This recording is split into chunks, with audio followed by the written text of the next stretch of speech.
Hi there, this is Mike Atek. I'm a voice talent that's located just outside the Chicago area. And I just wanted, I've never done a vlog, a video log or anything like this before. I do have a blog, and I'll put that in the link to the description down below the video. I've never done one of these before, and I actually felt compelled to do this one. I just finished an audiobook by a very talented author who's become a friend of mine. His name is Michael G. Yuva, and he has spent an incredible career doing movie work, television commercials, things like that. He was a grip and a key grip and had his own business. And the reason that I actually auditioned to do this book is because you see movies all the time. You watch movies and you see the credits and you see grip and gaffer and this and that. And I've never known what a grip was before. So when I saw the book, I said, I'm going to look at this audition just to see if I can find out what the heck a grip is. So I found out what a grip was from the audition, but I laughed my butt off when I did the audition. I thought it was hilarious, the read and his style and his sense of humor. I thought it was hilarious. So I said, I really want to do this book. And luckily, I got it. He gave me the audition for the book. And when we talked before I started recording it, we talked about direction and how he wanted me to proceed with it and these things. And I said, the biggest problem that I'm going to have with this one is it's so damn funny that I'm going to laugh all the time as I'm reading it. And it's going to take, I got to go back and edit out the laughs and all that other stuff. He goes, I don't want you to do that. He goes, leave the laughs in, leave everything in. He goes, if you burp, if you fart, whatever you do, he goes, leave them in. He goes, I want your natural reactions to the story. Well, in reading this and narrating this book, I can tell you that every emotion that you can possibly imagine was brought out of me while reading this book. I laughed. I cried. I felt extremely patriotic at certain times. He's an ex-Marine, and I was in the Army for 6 years. And he was able to convey emotions about his life and things that had happened to him that not a lot of authors are always able to do. And this is his second book, and he's a high school dropout. He doesn't have a very good command of the English language. He can't type. He can't spell. As a matter of fact, in this book, he describes that he uses a voice-to-text program for his computer to actually write the book because he can't type. He can't type. And I can tell you through emails that we've shared back and forth with each other, no, he can't type. But he's a great guy, and his story is absolutely fascinating. And there was one portion of the book where he met a POW. It was an Air Force captain whose plane was shot down over Vietnam and spent 5 years in the Hanoi Hilton as a prisoner. And when Michael met him, he said, "Sir, I was never able to salute you when I was in the service, but I'd be proud and honored to be able to salute you now." And of course, the captain said yes, and Michael saluted him, and the captain saluted him back. And I was so choked up when I read that portion of the book that as I moved on to the next section, which was a much cheerier and happy section, I was thinking, and it was not good to be doing this while you're reading and narrating a book, but I was thinking in the back of my head, I said, I may have to go back and redo that section because it might be too much. There might be too much in there. And so when I went back and I edited that chapter and I got to that section, I paid very, very close attention to it, more than I normally do in a section in a book, and I decided to leave it in.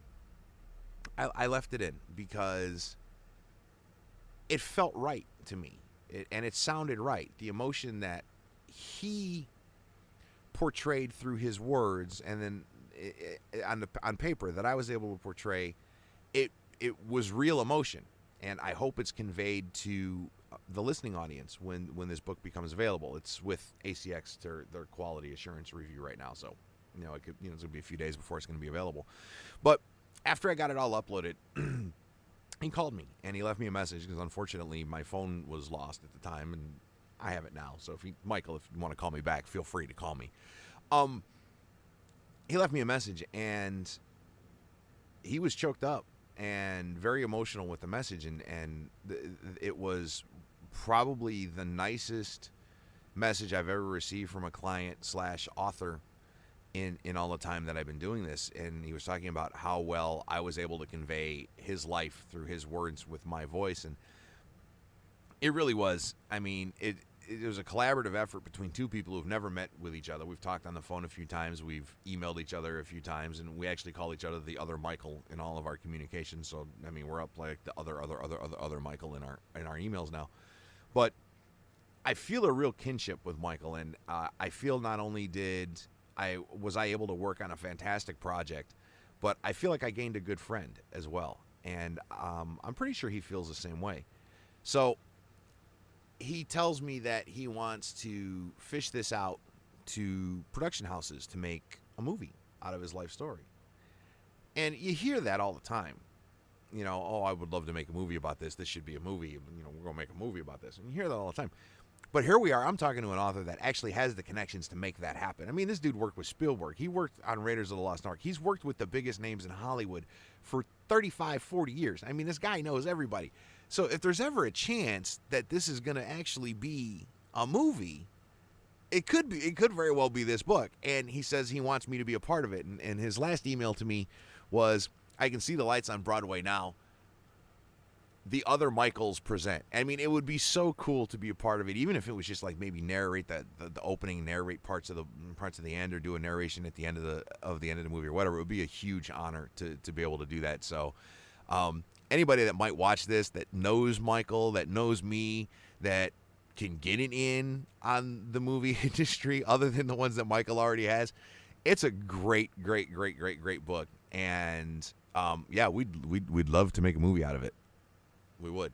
So as soon as it's available, I will post it on my blog. I'll post it on my Facebook page. I'll post it here on YouTube. But the name of the book is Breaking Into the Movies, From Inglewood to Hollywood, What Really Happens Behind the Lights and the Long Road to Get There. It's a fascinating read.